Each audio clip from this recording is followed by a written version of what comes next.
Good morning students. இன்னைக்கு நம்ம real time calendar அப்படிங்கிற ஒரு கான்செப்ட் பார்க்கலாம்.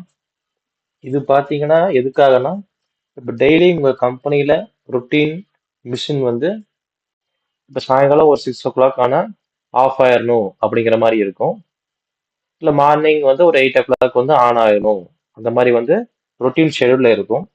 இல்லைன்னா பார்த்தீங்கன்னா இந்த மிஷின் வந்து பார்த்தீங்கன்னா 8 hours தான் ஓடணும், அதுக்கு மேலே ஓடுனா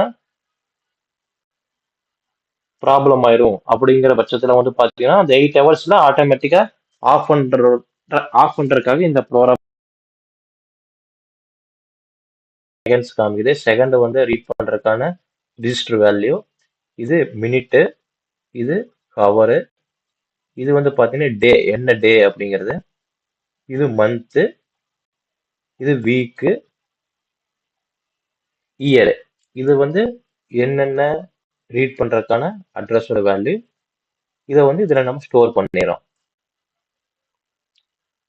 இப்ப பாருங்க, நான் 5:55க்கு போட்டிருக்கேன்.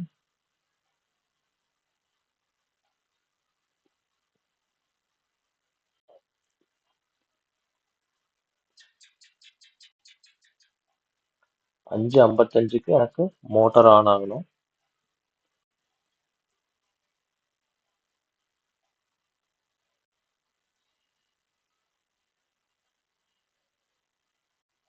பாத்தீங்களா, இப்ப 5 மணி ஆயிடுச்சு.